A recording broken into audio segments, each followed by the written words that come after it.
Welcome to Wisdom and Wealth, a channel dedicated to helping you navigate life's journey with wisdom and financial well-being.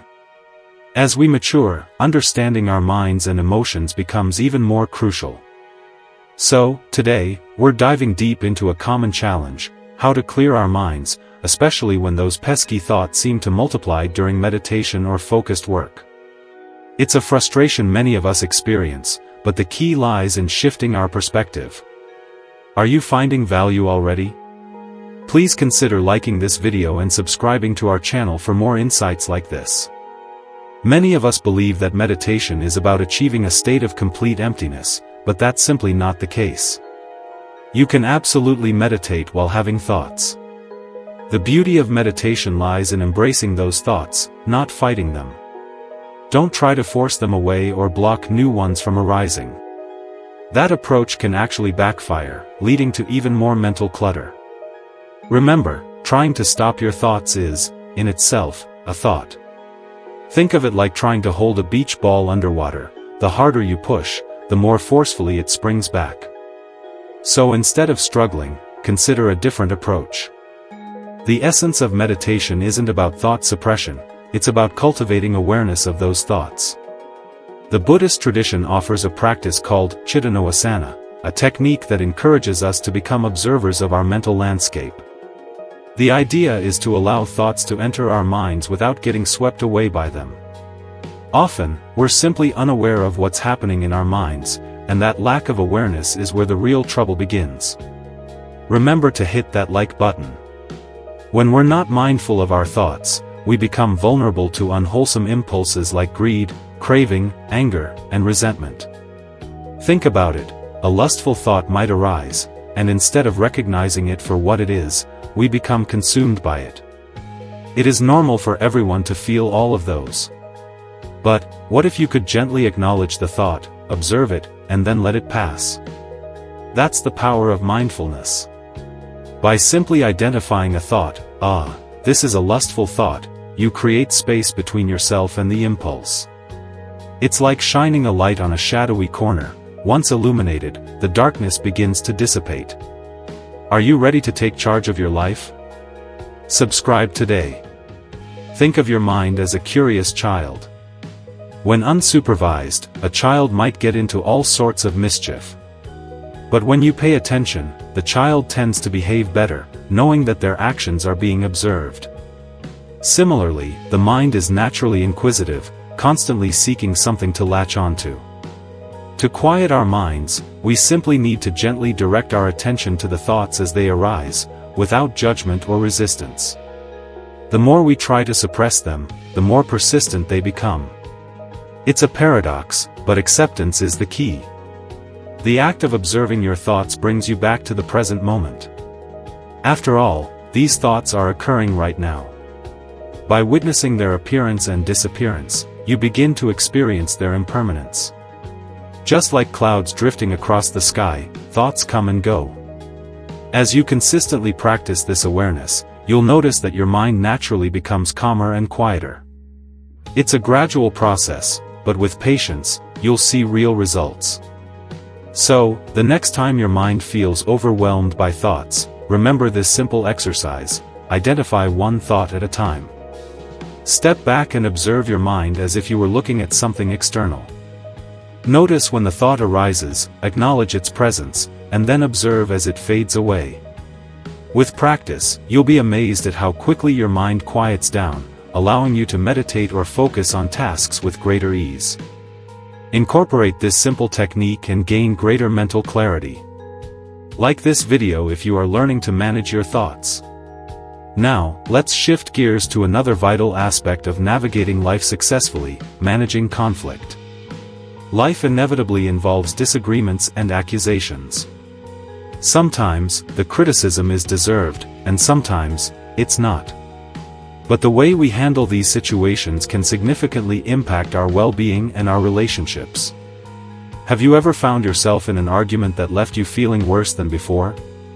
Maybe you said things you regretted, or perhaps the situation escalated unnecessarily. The key to successful conflict resolution is to approach it with intention and awareness. Today, we'll explore two powerful tips: inspired by the teachings of the Buddhist chief disciple, Sariputta, to help you navigate arguments without hurting yourself or others. Arhan Sariputta, a renowned figure for his wisdom, teaches that when accused or embroiled in conflict, the first thing you need to do is maintain composure. It's about keeping yourself cool under pressure. Anger clouds our judgment and can lead us to say or do things we later regret. As the Buddha wisely taught, when our minds are overtaken by anger, our words and actions become tainted, potentially causing harm to ourselves and those around us.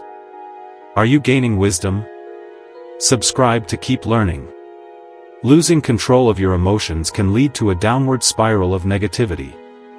Instead, cultivate patience and emotional regulation. It's okay to feel angry, but it's crucial not to let anger dictate your behavior. Controlling your anger is a sign of strength, not weakness. Many people struggle with this, allowing anger to consume them, but you can choose a different path. Remember, uncontrolled anger is a sign of weakness and leads to failures. When facing accusations, the second crucial tip is to always speak the truth. It's tempting to deflect or lie to escape trouble, but honesty is the foundation of trust and lasting resolution. Even if you've made a mistake, owning up to it is far more effective in the long run. Admitting fault shows integrity and a willingness to learn and grow. It builds trust and respect. Hit the like button to keep showing your support. Lying in an argument creates a tangled web of deceit that requires constant maintenance. One lie often leads to another, making it increasingly difficult to keep track of the story. The truth, on the other hand, is simple and liberating. You don't have to remember anything or worry about being caught in a falsehood. Even if the truth is unpleasant or difficult, it's far better than a comforting lie. The expression, "bitter truth is better than sweet lies," is a great way to express that. Let the consequences of the truth unfold, knowing that you've acted with integrity. While telling the truth might initially lead to blame or trouble, it ultimately earns you the trust of others. They'll recognize that you had the opportunity to deceive but chose honesty instead. Trust is a valuable asset that strengthens relationships and builds goodwill. Speak the truth and trust yourself. Furthermore, staying calm during a conflict makes you a more approachable and respected individual. People are naturally drawn to those who remain composed under pressure. Cultivating a calm demeanor fosters better communication and understanding, making it easier to resolve disagreements amicably. By mastering these two essential tips, staying cool and speaking the truth, you can navigate conflicts with greater confidence and integrity. You'll not only resolve problems more effectively but also earn the trust and respect of those around you, fostering stronger, more meaningful relationships. So subscribe to Wisdom and Wealth and take control of your life today. Now, let's shift our focus to a sensitive topic: navigating difficult times and suicidal thoughts. Life, like the ocean, has its calm and stormy days. There are times when we face overwhelming challenges, tough situations, and immense suffering. During these dark periods, some people feel trapped and hopeless, leading them to consider suicide as an escape. It's essential to understand that suicide is never the answer. While it might seem like a way to end the pain, it only transfers that pain to those left behind. Our great teacher, the Supreme Buddha, emphasized the rarity and preciousness of human life. It is very rare that you get a human life. We are coming from a long, long journey of rebirth. We all have suffered, we all have cried, and we all have faced problems. Quitting your life and trying to restart a new one will never give an answer. According to Buddha, suffering is an inherent part of existence. Where there is birth, there is suffering. From the moment we're born, we're subjected to death, sickness, aging, separation from loved ones, and unfulfilled desires. Trying to escape these inherent aspects of life through suicide only leads to more suffering in future rebirths. If you are in the middle of a problem, don't think that you should suicide yourself. Remember, you only need a little help, not suicide. So, what should you do when suicidal thoughts arise?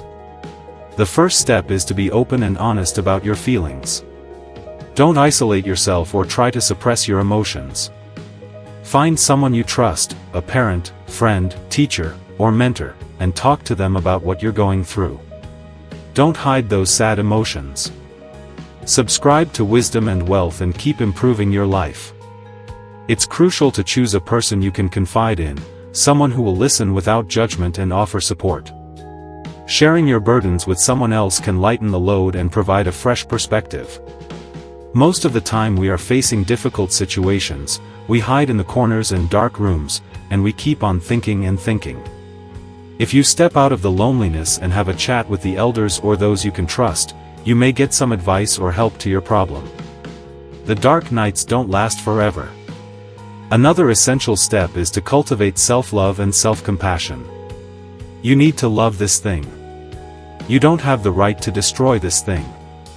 Value your life and recognize your worth. You may say I love you to my parents, girlfriend, boyfriend, husband, wife, but very rarely we say I love myself. Even if the whole world abandons you in your problems, you should not abandon yourself. Treat yourself with kindness and understanding, just as you would treat a loved one. Remember that you deserve happiness and that there are people who care about you and want to help. Engage in activities that bring you joy and nourish your spirit. Take care of your physical and mental well-being. Get yourself out of the darkness. Remember that difficult situations are not permanent.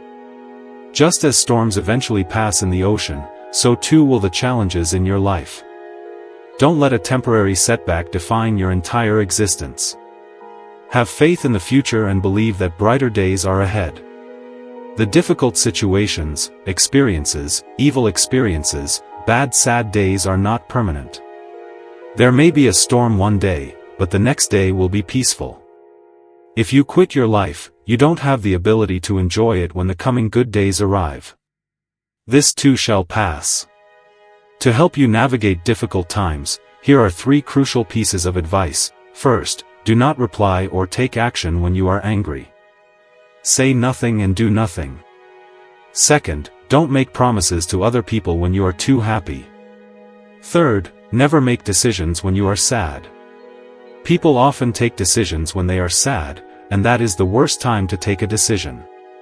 Practice these principles and cultivate happiness in your life. Remember that this human life is precious and valuable. Make the most of it.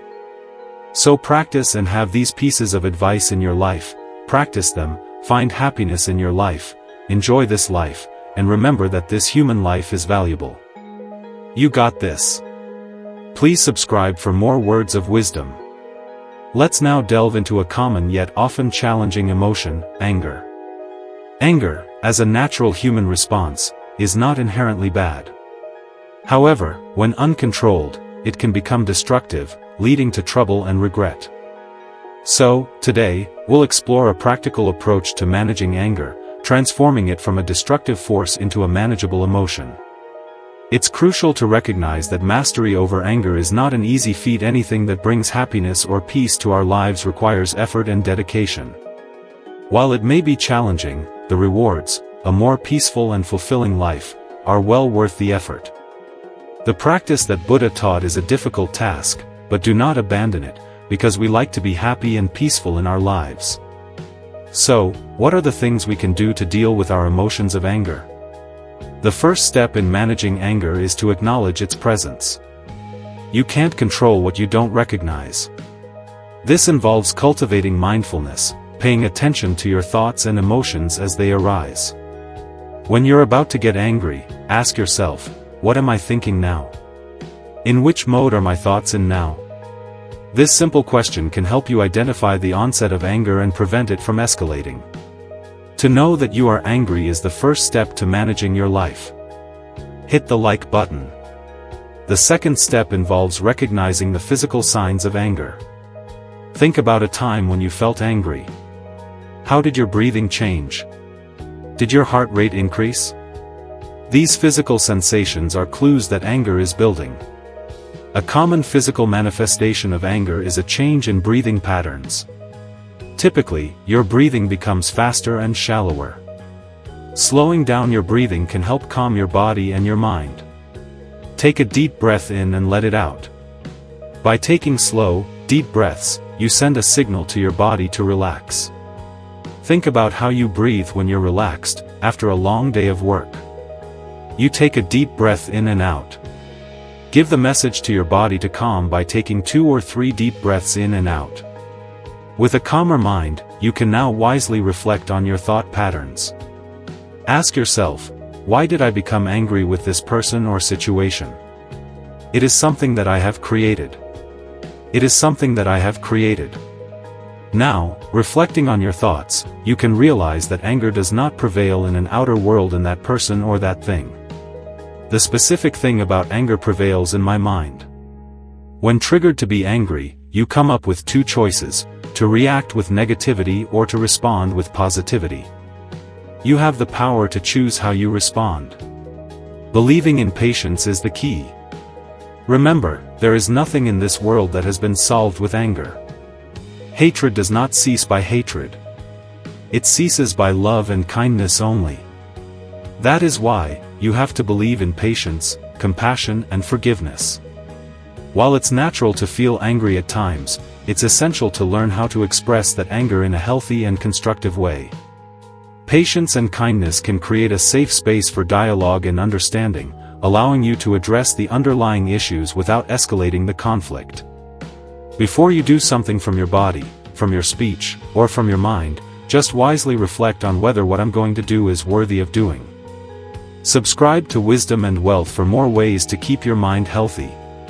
Remember, it's okay to feel angry, but it's not okay to let that anger control your actions and words. By practicing these strategies, you can transform anger into a manageable emotion that doesn't dictate your life. Always believe in patience and kindness. This is a little practice we can deal with these emotions of anger. So, practice these practices little by little and make your life a peaceful one. Thanks for watching.